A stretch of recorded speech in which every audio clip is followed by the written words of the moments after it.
one piece of good news, the most boring thing we ever do in these meetings, I know it's a contest, because pretty much a lot of things are, but which is the whole deal of, all right, evaluate the sample portfolios and talk about our numbers and all that. Well, what Chantal and I are going to try to do is move some of that physical process as much as we can outside of the meetings, so that in the meetings, all we do in that regard is we say, all right, here are some areas where we're seeing significant variation. Let's talk about why that might be the case, and we can just literally hone in on those. What we are thinking is that it's always a judgment call. How many attempts should we make to get inter-rater reliability before we either say, hey, it's good enough, or we say it's not possible using these rubrics? And that's always a judgment call. We're going to fine-tune the statistics on the evaluation so far and see just how far apart we all are. And we are anticipating that likely we're talking about maybe 2 to 3 more sample portfolio evaluations before we say, okay, we have whatever we're going to get. So those sample evaluations we'll do as homework, and so that should be done in short order. And I keep telling you, UNCG folks, they need to develop the efficiency systems that you've developed as a result of figuring out ways to cope with volumes of work coming in. You seem to have a good system of moving through the e-portfolios. So at UNCG, the answer to everything is let's form a committee. So, Right. But anyway, and also I think now there's a requirement to get your wrist measured for handcuffs. But to be honest with you, nobody except the people directly involved really know what happened. Mm-hmm. It's just bizarre. I'm kind of reluctant to be one of these people claiming that they have one way or the other, but they didn't deserve criminal. I don't know. I don't know what so, but all right. So that's kind of how that statistical part is going to go. What that means is that will enable us to concentrate our face-to-face meetings on probably what is everyone's greatest concern about what we want to get out of the project for ourselves and for our students, and that is the pedagogical aspect of e-portfolio teaching and learning. Because really that's kind of the ultimate professional development that we hope to get from it. And so that we are able to do, whether it's actual e-portfolios or physical portfolios or just other aspects of our teaching, hopefully we'll be able to do better as a result of these kinds of interactions. All right, so that's kind of the game plan for how things are shaping up for the future. And I'm thinking if we can get the physical evaluation of the rest of the sample e-portfolios, we've got 2 more, right? I'll send out kind of the list of what okay. I'll send out the list of what we're looking at with timelines on that, and they'll be quite reasonable. But we'll be offloading that, and hopefully then we can kind of draw that portion of the project to a close and focus on the nuts and bolts.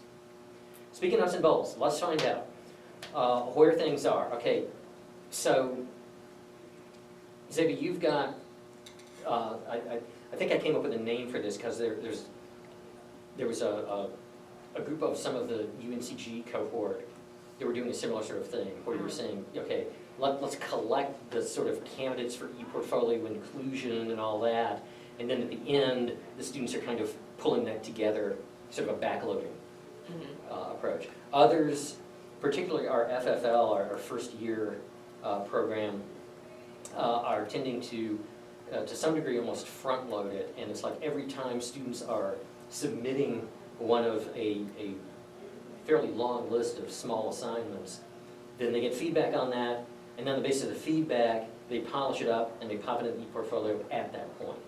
Okay? I think they're able to do that because they're using Google Sites, and early on, they had a big Google Sites session with our Digital Media Center where the digital media person, well, it was Armando actually that talked to us that does this.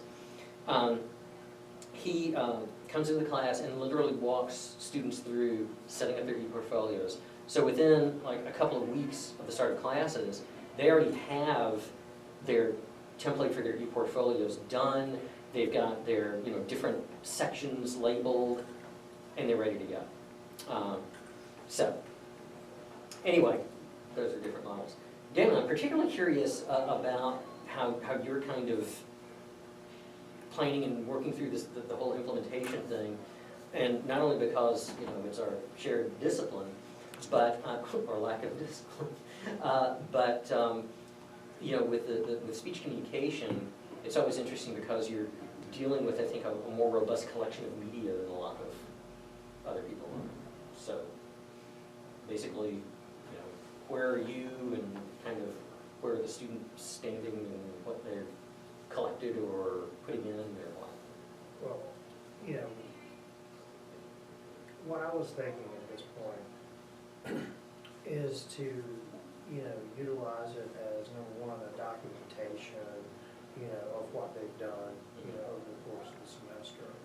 Also, an opportunity for them to try and review, to see how they've grown and developed, as speakers over the course of the semester. If they have any comments or thoughts to share about some of the classroom activities that we've done, including the critical thinking exercises, for example. So we use it sort of in that way. What sort of, preview or,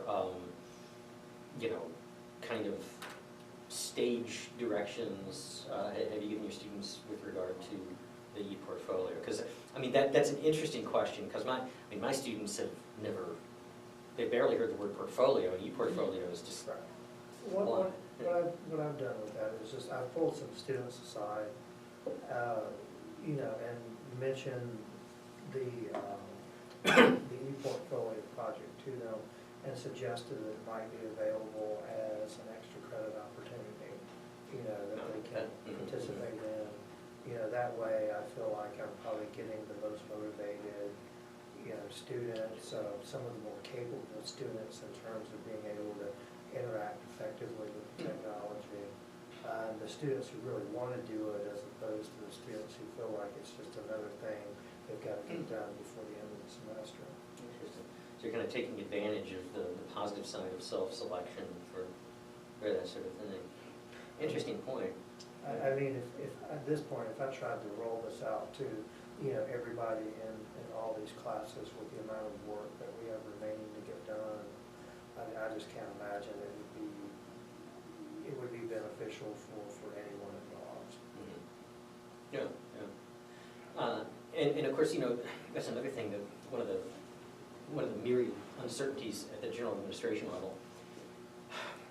In considering the possibility of implementing e-portfolios, we really don't know if the concept is that this would be something rolled out as some sort of a mandatory requirement or not. Just so that both of you know, 2 of the top national models for e-portfolio usage that were requiring e-portfolios as a condition of graduation, that is, the e-portfolios are evaluated, they do use a rubric, but it's a pass-fail, okay? And you've got to when you're evaluating every portfolio by every student, right? Both of these institutions, IUPUI, Indiana University, Purdue University, Indianapolis, the shirts have to be this big, but IUPUI and Clemson University were considered like 2 of the very, very top. In fact, Clemson University, their e-portfolio staff made a presentation to the general administration. The general administration invited them in and said, show us how you do things, because you're this national model. Both those universities have eliminated the e-portfolio requirement as a condition for graduation. And the basic reason is not unexpected, and that is they had committed to evaluating every single item in every e-portfolio. And the reason they did that is because if you are taking a look at whether certain competencies are being demonstrated, and both of them were focusing on gen ed competencies for graduation. And if you're looking at that, if you're looking for what level of competency there is throughout the entire e-portfolio, you're going to have to search for every potential example of that. There's no way around it. And what they found is that that became extremely time-consuming. In fact, Clemson's model was their first line of evaluators. They actually had students doing peer evaluations, basically. And they were the first line, and they would winnow it down. You know, the ones that were obvious goods, they just left. Okay. Then, IUPUI and Clemson, to a lesser extent, said that there's also this issue of the unevenness of the implementation of e-portfolios on campus, where students are expected to have e-portfolios that demonstrate all these competencies, and some of the faculty teaching these courses were not providing them with material that was suitable for the e-portfolio, or they weren't actually mapping the competencies in their courses to the ones that had to be in the e-portfolio. So, food for thought. Well, let me mention where I am in the implementation process, because I think that I'm in a situation that's identical to you with regard to the platform and all that, all right? TaskStream, and I think Digication is the same way, they say, well, it's really great, we allow you total freedom in e-portfolio construction. Well, that's actually what I didn't want to hear, because it's like not really knowing what I'm doing. I just kind of like the simplest thing possible to be up there. So what I did is, and I did this in real time while on the phone with our ePortfolio account rep. Okay. I said, okay, here are the guidelines. I shared with them, emailed her, here are the guidelines for the ePortfolios my students are going to construct. They have home page, an about me page, you know. Home page, they have 3 items in the ePortfolio, 3 actual entries. At least one of them has to, they do 3 short papers, rhetorical criticism papers, okay? Well, actually that's common between comm studies and English, you know, kind of an analytical piece, okay? One of those entries has to be one of those papers, and then the other 2 can be any other work product in the course. And for every work product in the course that I think is beefy enough to be in the ePortfolio, not just daily grade, but, you know, like a short quiz or, you know, essay-based quiz. They do in-class presentations with accompanying papers. Anything like that can be part of the entries, and every one of those assignments is labeled, this is eligible for inclusion in the ePortfolio. So I've got their home page that they have to construct. They have 3 entries in the ePortfolio, and those entries consist of a work product and a reflection. It kind of contextualizes it, talks about their learning process. They actually have a bulleted list of questions to ask. Based on the feedback you got, what would you change in this assignment? How will this assignment potentially assist you in completing similar related thought tasks in the future? And you know, what's the tie-in between this and what you hope to get in the course generally? So they have to do 3 of those. And then their final paper in the course is a self-reflection, cumulatively over the entire ePortfolio. And in that, what I do is they have the evaluation rubric, which actually is the AAC and U combined rubric we're using. And I say, okay, make a case for what your performance is in each of these categories based on the work products, using the work products as evidence. Talk through your process here and explain your development and at what level that's occurring. And that's the whole ePortfolio. And so while I was on the phone with the TaskStream rep, I said, okay, these are the things I want. And as I was telling her that, she said, okay, here's how you create the content area. What do you want to name it? And within 10 minutes, I had the template for my ePortfolio up. And that template is the one, the way that I set it, and you can set it, Digication and TaskStream work the same way here. You can set it to the degree to which you want students to be able to edit the template. And with mine, I just said, you know, it's sort of like the lowest level of editing capacity. They can play around with the look and the design, but they like can't change the number of entries and all that. So all the students have exactly the same template to fill out. And once I do that at the very beginning, you never have to do that again, unless you particularly want to. Then it's like, okay, now how do I get the students enrolled? 10 minutes on the phone in real time, it was done. And all they needed was the email from the students and their name, and they then do the mass email to the students saying, welcome, well in your case, welcome to Digication. Here, oh, and actually, With me, I got, I told them what the students' usernames were gonna be. And the students' usernames were simply their emails, Okay. right, before the @UNCG. I would suggest that since it's something your students already know, why not just let them use their campus email address, you know, so, you know, so if we got like, Chantel@uncg.edu, or, well, Chantel@ncat.edu, then it becomes, you know, your username, Chantel. Then the students can go in and set up their own passwords, because you really don't want to mess with that. Right. So, Education sent out the mass email to the students. Then, at the same time they were doing that, I sent out a mass email to the students via Blackboard saying, expect this email. If you don't see the email from TaskStream, then look in your junk email folders. And if you still don't find it, let me know. And I'll hook you up with TaskStream.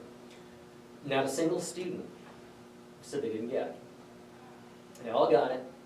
Some of them in the next class or two. Some of them said they didn't read it, they didn't go in and try, but that's okay, they had it.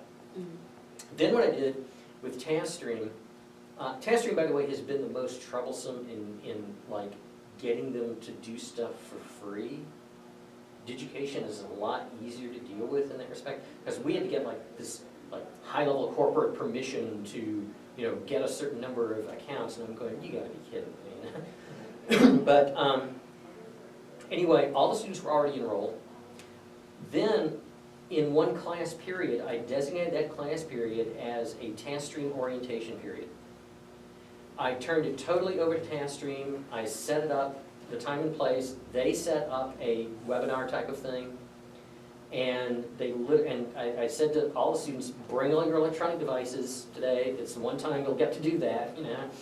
And if you don't happen to have a computer or a tablet, just make sure you're sitting where you have access to, like you're sitting next to someone you can see how it's done and maybe play around with things. And she literally walked them through start to finish, you know, log on, here's what you see, here's what this button does, here's where you submit this. I also have on the ePortfolio itself, it has a section where they enter their content, and then it has directions. So they don't have to go outside of TaskStream to see the instructions for any particular part of the ePortfolio. It's all embedded in there. It's also on Blackboard. But I figure, hey, you know, redundancy is a good thing in the online environment. The fewer places they need to try to poke around to find something, the better. And I got, the students asked good questions in that little webinar thing. Their confidence level was high. And as a matter of fact, yesterday was the due date. I've got to go home today and check to make sure that's all done. Yesterday was the due date for them completing their home page and making it available for comments from the rest of the class. And what I'm doing is we're kind of taking baby steps with peer review. I'm just kind of informal, like, just put down what you think. You know, give them a feel for the platform. So now, with and they get 10 daily grade points. I've got 50 daily grade points to play with in the grading scale, okay? They get daily grade points just for doing it and making it available for content.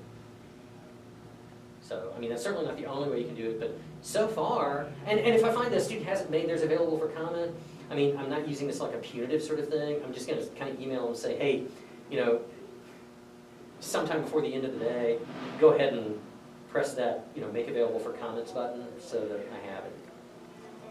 And I'm not putting pressure on them about, you know, all they have to do is answer like 2 questions for the home page. And if they want to embellish it with other stuff and all that, great. If they don't, that's fine too. And it gives them a toehold on the platform. And so far, so good. The students were assiduous about taking notes on the various types of support available. You know, the support phone number's right there when they enter the TaskStream platform. The education's the same way. So that's how it is. But I think the key thing is to get your students in there. I mean, get them into that platform. And if you have any sort of delay or problem with education on doing that, that literally should be something that happens while you're sitting on the phone with them in 15, I mean, it's like calling Geico, you know? Oh, quick question. So could we just email Heidi, the students or course that we're gonna course emails that we're gonna use, and then she'll send out an email to them? Is that how that's gonna work? Yeah, just call her up and say, enroll my students, Okay. get them in there. All right. And I think what Education will do is the same thing TaskStream does. They say, we'll be happy to do that, but you've got to set up the ePortfolio template first, That's so they'll what have I use. somewhere to go. Sure, okay. And what with me, it actually took 2 interactions. One, to go ahead and set up the template. Mhm. And then the other, all I did was I went into my class roster and copied and pasted the names and email addresses into an Excel spreadsheet, emailed them to her. Our next conversation, she already had that in hand. She had a couple of questions about stuff, and that was entered as we spoke. Mhm. And she said, okay, here's what your students can see, Okay. here's, how do you want to set certain access permissions for students? Do you want them all to be able to review each other's work or not? Those sorts of things, which are basically just kind of toggle settings that you could do on your own, but I sure wanted to have somebody from the company do that. They don't know where So, there you go. Oh, Hey.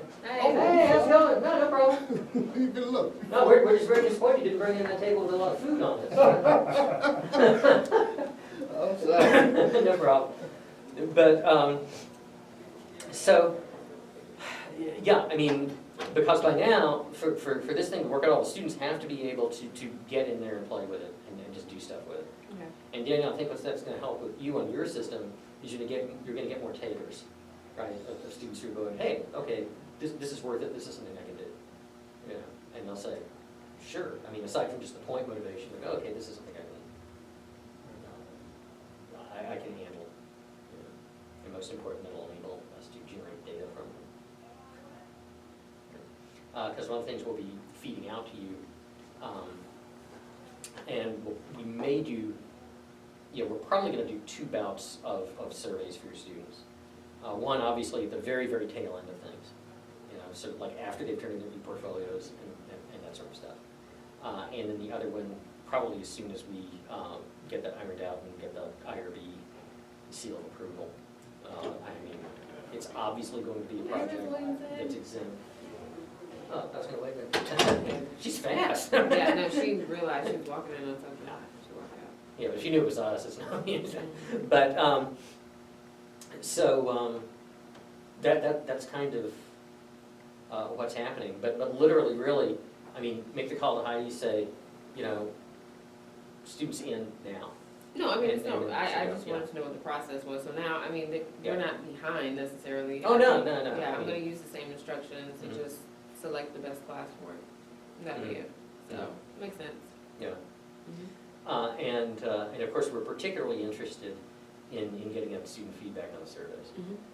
Because really, what we think about e-portfolios and everything is one thing, but if it's something that the student sees valuable and useful, or if it's something that they don't, to me, that is really the, sort of the make or break point with this, because, what we think is one thing, but, we're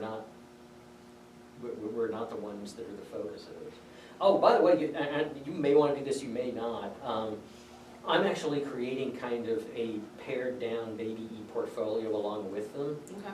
And it's not something that is filled out with all the information that theirs is. I'm not gonna have the 3 entries, I'm gonna have 1. But it's to illustrate some different kinds of, believe me, TaskStream, what you get looks, it doesn't even look like a web page. It's very, very primitive. Mhm. But I think if anything, it's sort of just a psychological boost to the students that I'm in the trenches with them, and I'm trying to figure my way through this and learn it with them, and they kind of like that. Because it's sort of like you're not asking them to do something that you're not willing to do. Sure. You don't have sort of diplomatic immunity from their travails. And frankly, it's kind of helpful because with you creating a little even if it's just a little portion of an e-portfolio like mine is, you kind of understand if students are commenting about something in the platform, you understand what they're talking about, which is very challenging on Blackboard, Right. because you can never really get a full student experience unless you do this strange thing about, creating a shadow identity and, all that. But, that's another possibility too. Okay. And I don't know, as far as getting students to learn the stuff, the platform itself, quite frankly, with these commercial providers, Digication and TaskStream, I just flat out, and I was very direct with TaskStream about this, I was very direct with students about this. I said, look, I'm not tech support, I'm new to this just like you are. And, I am offloading that 100% to TaskStream. And believe me, be willing to offload 100% of that to Digication. And frankly, that's part of what we're testing here. We're testing kind of the capacity of the support system of the commercial platforms. Because if students encounter barriers at that level, that's crucial. We need to know that. And I think a couple of my students have already played around with giving a call and all that, had a new experience using a telephone, or something related to telephone. Other sorts of stuff that you are encountering, particularly in issues of pedagogy, and one of the things in my own class, one of the things I'm constantly wrestling with is this whole idea to kind of get around the issue of the e-portfolio seeming like this added layer of stuff. No, they know it's integrated. Yeah, and I think it's a lot harder with a course that doesn't have Right. that kind of collect, reflect component. Mhm. I don't know if you're encountering the same thing, because with a performance-based course like your speech classes, to some degree, that's a little close, because I'm teaching an upper division rhetorical theory class, so it's like the students are going, what? This is bizarre. How do you sense the students are reacting to kind of the fact that there is this e-portfolio component in that theory? Well, I think there are a couple of things happening there. I think some students, have really no idea or no conception of what it actually is. Also, another thing that's kind of muddying the waters a little bit, we moved to utilizing Maple TA this semester for the first time in terms of doing online testing. So, they're having to come. What is that? It's a website where you just go and you create a profile, and then basically you take all your exams online through Maple TA. And there's been, a As surprise. opposed to just putting them on Blackboard? Right. So what's the advantage of that? That's an interesting question. I wasn't. Because it's like, one of the basic rules of online learning or any sort of IT sort of thing, the fewer the different places students have to navigate, the better. Right. Well, we made 250 a gen ed course, and that was one of the components. Everybody, is using, this particular website software system, Okay. Standardized testing essentially.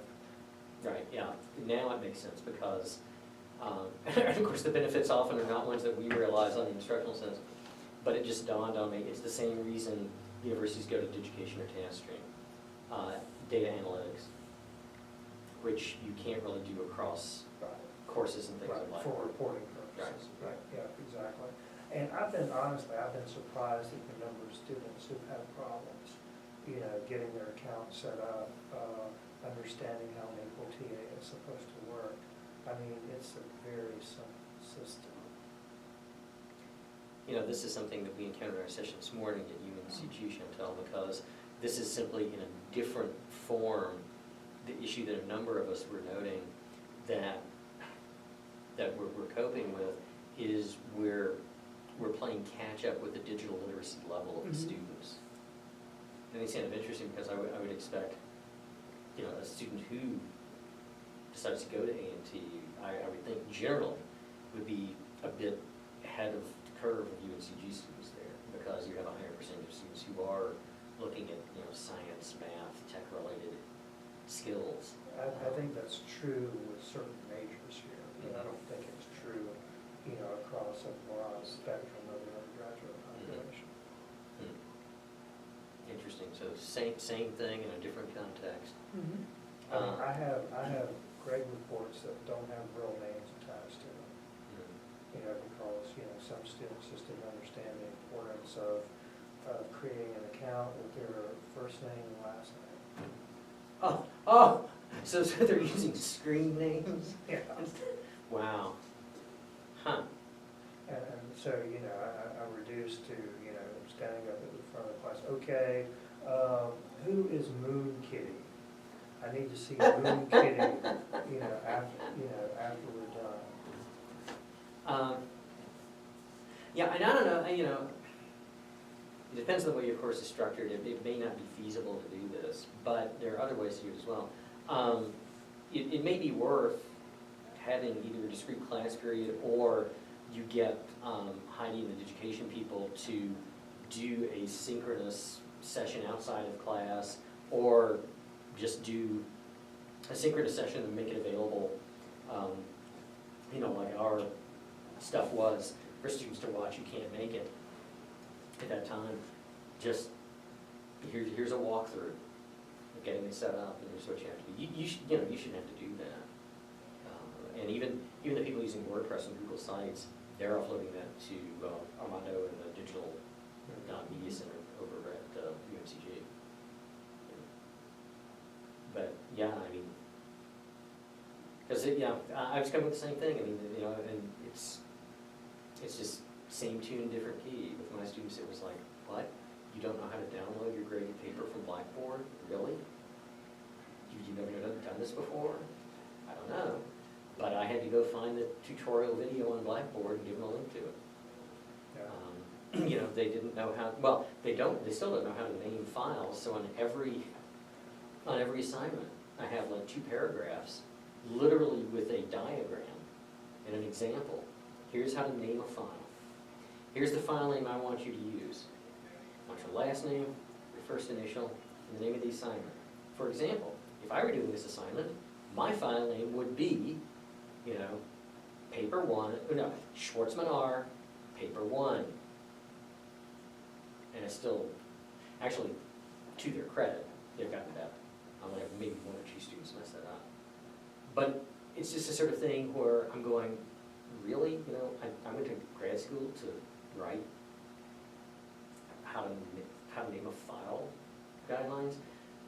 And that's the beauty of having the, you know, some sort of entity, whether it's something here, you know, for student support, or with the company, Castro Education, to do that. This is what they do. I mean, is that what you're finding too, Zeva?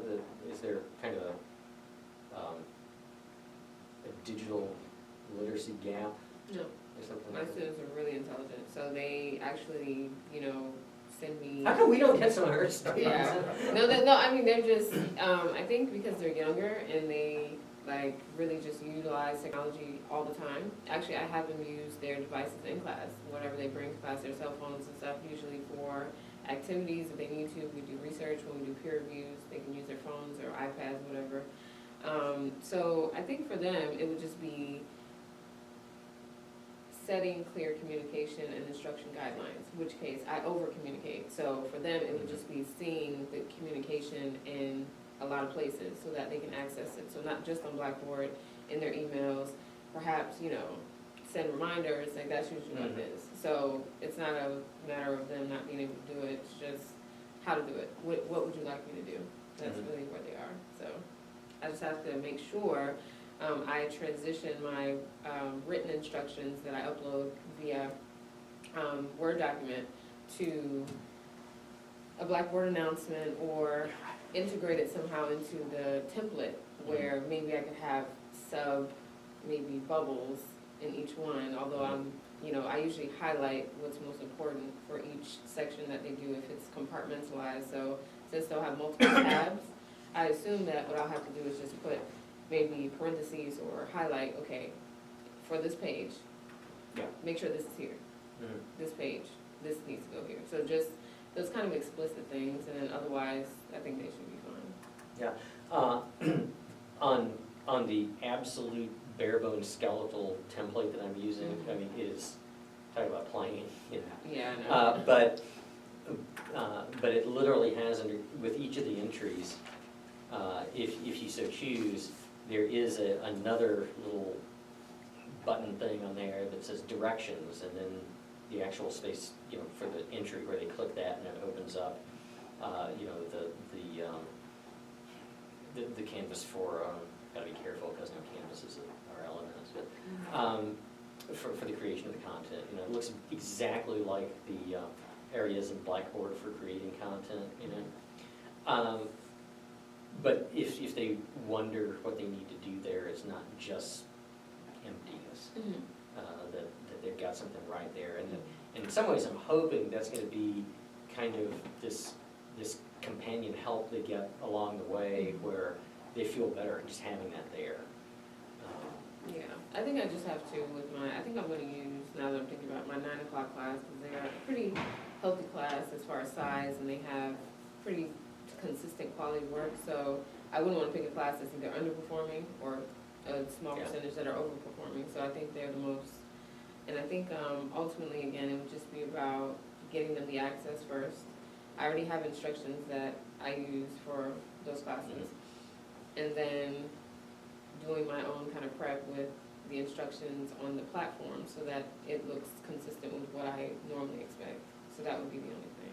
That's true, because on the other end of things, you know, standardization is a very good thing when it comes to the evaluation process. You know, you don't want to have to kind of reorient yourself to every unique portfolio Right. platform. Right, You know, yeah. there are limits to the advantage of the creativity. Mhm. Okay. Now, as far as the immediate next steps, Mhm.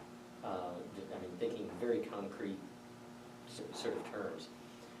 What are things looking like now as far as, all right, the next piece of this for you is going to be what? And what this is gonna do is, if you see a need for us to build any sort of infrastructural things that'll help you out in that immediate time frame as students are making the transition into the e-portfolios.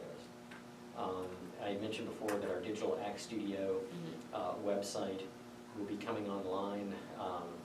Lindsay's estimating within about 2 weeks. I think it's safe according to her. She's saying, you know, 10 days, and I said 2 weeks, we definitely would have something up there. And it's sections talking about things like thinking about strategically approaching the creation of e-portfolio. What sort of things are you trying to say or prove there? Sort of the flow of it, how you're kind of guiding people through it. Certain design issues that cross different platforms. So just things like, you know, don't choose unreadable fonts and, you know, color selections that don't interfere with the reader and all that. But all that's just gonna be a simple link. It is password protected, so that it's not just available to everybody in the world. Mhm. And the reason is it's not ready to go prime time yet, it's just for all of us. So what I'll be doing is sending you a link with the password that you circulate to the students, and so everybody has the same password. And you can then link to them on Blackboard. You can, you know, pop that up maybe at the top of your ePortfolio template on Digication. So, well, like you said, I think that's a great point. You know, wherever students turn, they need to have easy access to the big things they need. Mhm. And, you know, you get, your product is only as good as what you ask for. Exactly. And, you know, that's always a learning process for us. And although I'm sure my students do improve in certain respects over the years, I also like to think that part of that is that I'm learning from their experiences and kind of, you know, ramping up the resources I'm able to provide for them so that they can perform better. so, Right. anyway. I think the next steps for me, just to kind of answer that question before I forget, the next step, so by next week, Wednesday, I'll make sure I get in touch with Heidi and get those emails sent out. But the next steps would be the types of, I guess, sample instructions, maybe just the communication that are going out. Mhm. Perhaps we can kind of see what you've done, Mhm. which I can share maybe a template, rough draft of what I would say, perhaps, or share one of my documents. And then maybe also share individual assignments that might be uploaded, so that we can kind of see maybe consistencies or differences. Yeah, that's a good point, because we do have a fair collection of sort of like the assignment for the e-portfolio per se. But drilling down into that level of, all right, when you're talking about a component, what does that look like? Yeah, Even if it's just, we can look for the ways that people kind of link that to the e-portfolio. I mean, I'd really like some good ideas and guidance on having an approach other than, okay, I have this thing at the top that says you can include this in your e-portfolio. Beyond that, I'm not too sure, what else to say. That would be good. Now, some of those materials we've got on that discussion board that has the e-portfolio assignment collection. okay. And there's also a link that I'm going to post on Blackboard. I forget the name of the university. I think it was Portland State. They used Google Sites, and they basically made an e-portfolio of the ideal e-portfolio for students. Okay. So it's published online, so the students can go there, and it gives them more of a visual idea of exactly how they want their profile to look, from layout, design, type, where the pages should be positioned, and all of that stuff. So it makes it a bit easier for the students, because they do have to design their own portfolio, but they have the instructions right there online, so they don't have to send you all emails at the last minute, hey, what do I put on this page? They kind of have that visual go-to guide to make it less stressful for you all. Wonderful. I'm on here now, so. Yeah, I think it was Portland State. And as a matter of fact, Yeah. the thing about that too is what's kind of neat is it doesn't just show them the design, but within each component of the e-portfolio, the content is kind of talking to students through, here is where you should post the following sorts of things. Imagine your audience is so-and-so. Make sure that you include, for example, if it's like your self-introduction, make sure that you include, like a photo, a personal statement that details things such as your life goals, your academic plans. And it's really nice because students could literally like have that in a window open on their computer while they're constructing their own e-portfolio. And I really wish that, the sample e-portfolio I were constructing were decent enough to use as a model, but it's like, that ain't gonna happen. This is true. So I think you ought to have an e-portfolio of like greatest speech hits of Daniel Richardson, so. Greatest Uber moments. Have a little camera in the car, I sang the theme song to Good Times today in class. Oh, you did? Yeah. Oh, man, I wish I could have been there for It's a that. tragedy that nobody recorded. Check with his students, somebody might have gotten on the phone. Yeah. Yeah, I was supposed to be leading though, in a rendition of the song. but I Did they got- know the song? Were these upperclassmen or younger? Yeah, it was a karaoke thing. I had to Okay. do it, so. Mm. Because I was like, oh, these But, kids. yeah, Right. and what I ultimately had to do was do the line and then have them do the chorus. So all I ended up really doing was cut times. Yeah. Got it. So, I'll make sure to pull that for our final report to GA. And here's where our state taxpayer money went. Yeah, I mean, I don't know. We don't have that many people who are actually diving into the water of sort of creating a piece of e-portfolio or a complete e-portfolio, just because, again, that's just adding another thing on that we're gonna have to learn from scratch. But it may be, I mean, for a large-scale implementation, it sure does make sense to have that out there. Because, after all, then faculty, again, don't have to do that in every single class. They just have that central point, which which brings us to another thing to consider, and that is, you know, what sorts of institutional commitments are gonna have to be made, aside from the instructors?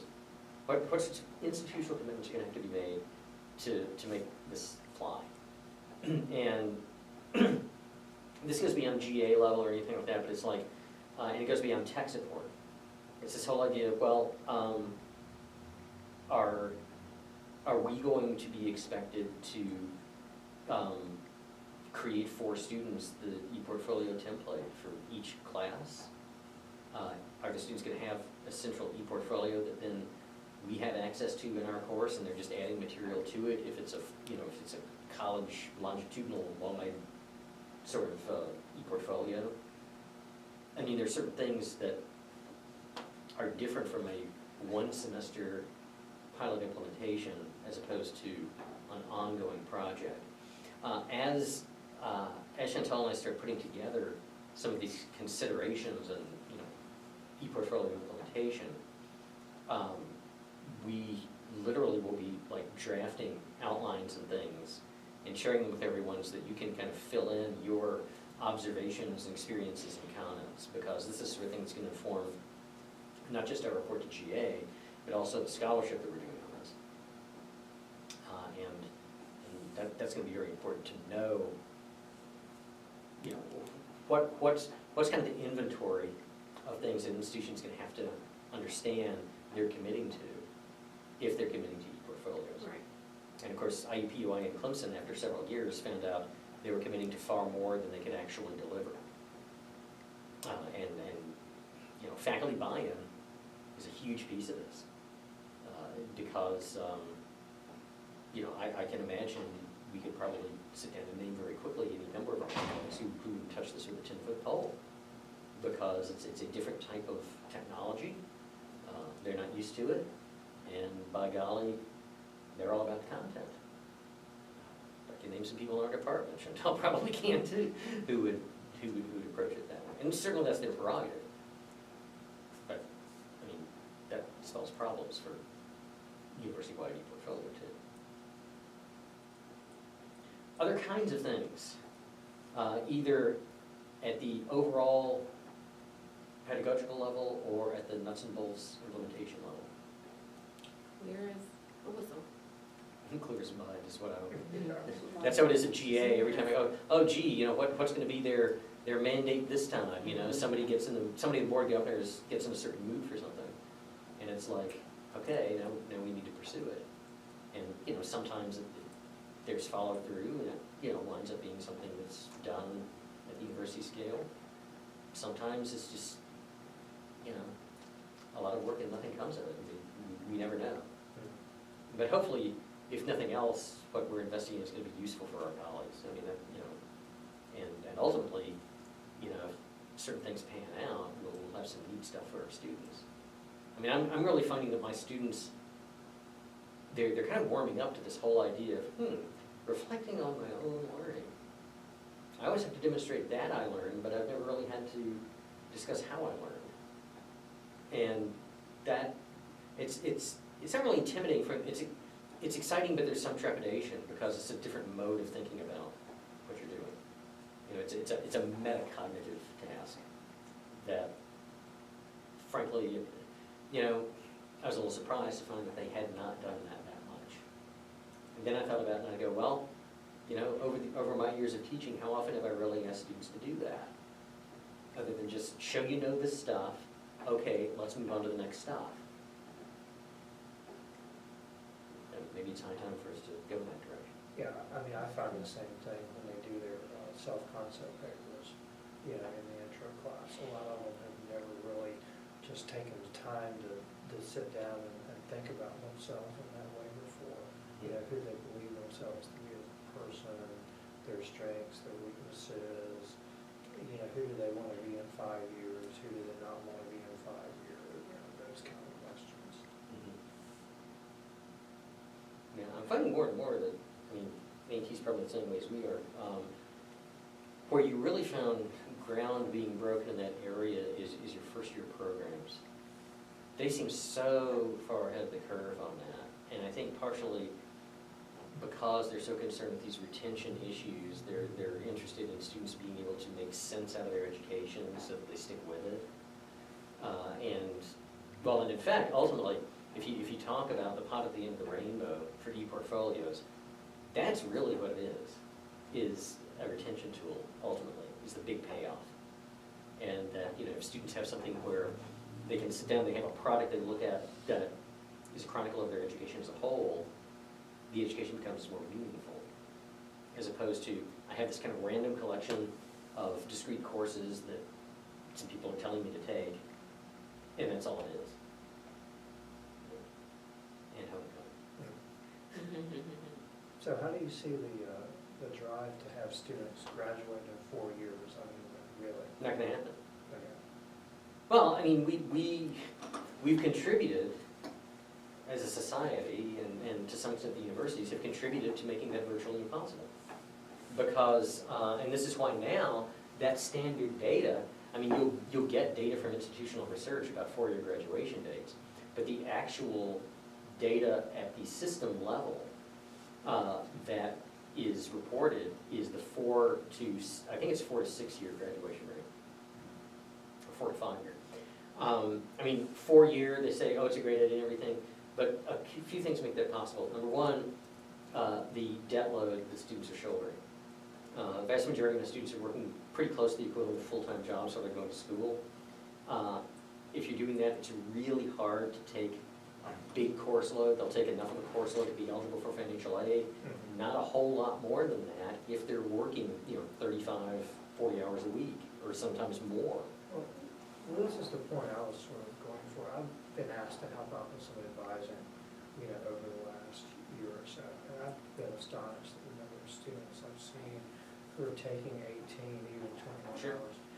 And another factor that ties into that is students, for the past 2 years, haven't gone to summer school. And the numbers that they used to because of the changes, I think, in the financial aid Yeah. programs. So, but, all that is to say, I mean, how do you see that, impacting the buy-in from students on e-portfolios? Yeah. Well, I mean, that's an interesting question, because whenever you're thinking about incorporating something that potentially has this many ramifications in the curriculum, you've got to look at that bigger picture. Yeah, I mean, we're experiencing huge issues with summer school. We are losing a bunch of money on summer school. Because, different financial aid structures. The other thing is, summer school becomes a real, well, number one, it becomes either at best a luxury, at worst something that's just not thinkable, because that's the time when students can pack in the hours of paid work, and possibly get a little bit of a nest egg built up to afford, the next academic year of school. I mean, this is how our students are really living, and from a socioeconomic standpoint, certainly, I think your students are relatively similar to ours, where it's like, they're facing all these out-of-the-classroom realities that have a big impact on these issues in school. So we're seeing summer school enrollments that are really, really down. We're seeing students take longer to graduate.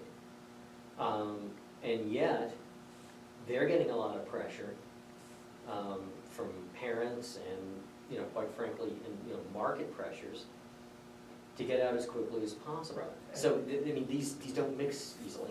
Well, they're in direct conflict. I Yeah. can't see how you can say to students, okay, you really have to graduate in 4 years, but we're gonna make it extremely difficult for you to take classes over the summer. Mhm. So you end up with students taking, 18, 21 hours a semester. And of course, you've got other secondary impacts of that, because that starts impacting GPAs. Then let's not forget the bureaucratic contribution we make to the whole problem. I don't know specifics about your gen ed structure, but our general education curriculum at UNCG is just this weird random assemblage of stuff. We got all these little letters and markers of this, that, and the other. And, we could easily streamline this. okay? And sometimes you find students encountering bottlenecks to key courses they need to fulfill those gen ed requirements. So I mean, I think a number of factors are combining to cause that problem. Some of these factors are controllable, you know, and fixable. But the curricular bureaucracy issue is another example of that. We can make it a heck of a lot easier for students to graduate in 4 years, Right. you know, at the junior level and quite frankly in a lot of majors. A lot of majors have these enormous bottleneck courses where they're not offering enough sections, and, you know, students can't get in. And then finally, they do get in, but they have problems because they haven't taken the courses in the proper sequence. So, I mean, to be fair, some of this we do ourselves. That's, yeah. But the whole, that whole picture of debt, it's not just an economic issue, because it's one of these issues of, like, the e-portfolio. To some extent, it's a very optimistic idea that guides some of the e-portfolio philosophy.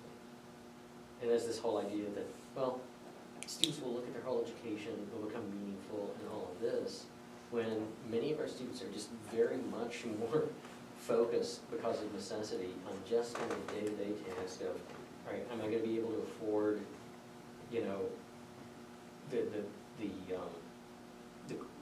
taking the number of courses that I need for the next semester? Am I gonna be able to enroll next semester? Am I gonna have to work full-time for a semester, take some time off, and then come back? And of course, then there's this big question about the viability of e-portfolios and fully online courses. We've got a fair number of those. And, I don't know, I mean, I worry about student support networks online a lot, because we haven't developed those for that environment well at all. I mean, it's one thing to tell students, okay, you know, go to the writing center, but the carrying capacity of online consultations in our writing center is very, very small. I mean, if we have, you know, all of our cohort turning over online students to the writing center, they're just gonna, I mean, they're gonna have to shut down, they can't handle it, you know, there's not enough human hours. Because think about it, if people are going there asynchronously, every single one of those consultations will also have to be individual. I mean, you might have a few small groups that can get together, but far less so than on campus. You know, I mean, you could do a nice little workshop in the writing center where you have half a dozen students at a time exchanging papers and talking about them. Online, that's a challenge.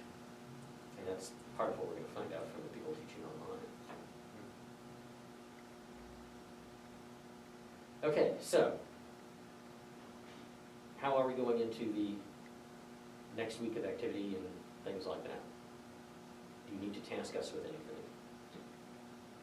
And if you do, don't hesitate to. It doesn't have to happen now. We are at your service. Yeah, I think I'll email you a plan, you know, by the beginning of the week, saying, okay, this is, you know, why, you know, this is, you know, what I wanna do and the timeframe, you know, then we can, you know, we can go from there. Yeah, and the big thing too is don't hesitate to like lean on me to be the heavy if there's some sort of a snafu with education. Because I mean, with these companies, it's sort of like, I've got the leprechaun's pot of gold of a potential contract with the UNC system to the tune of millions per year, and pretty much they're just going to want to please the prospective customer, and you know, I have absolutely no shame about kind of leveraging that form of influence if it's needed to kind of speed things up for you. And, you know, I'm comfortable doing that, and I don't know if you feel great doing that yourself, nor should you have to, so. But, you know, if it comes to that, I can step in that way. But I think generally, you know, they just really want to try to make it a good experience for us. And, you know, if you say, hey, this stuff has to be up and running by X day, they'll find a way to do it. But all you need to do is just, you know, activate that contact and say, okay, let's push the button. I will, I should have archived if I can find it, I will share with you the very brief messages that came out from TaskStream and for me to the students, kind of that announcement thing. Because I think it'll be kind of useful to see, all right, are students liable to maybe misinterpret the message? Or I find with these companies, they've kind of done some research on what is the minimum they need to say to the students to, you know, get them to pay attention and act and get on the system. And it's a pretty good, concise message, but I'll look for that. That's a real easy thing to. The other thing too is if you like my notification of the students, steal it. Plagiarize, please.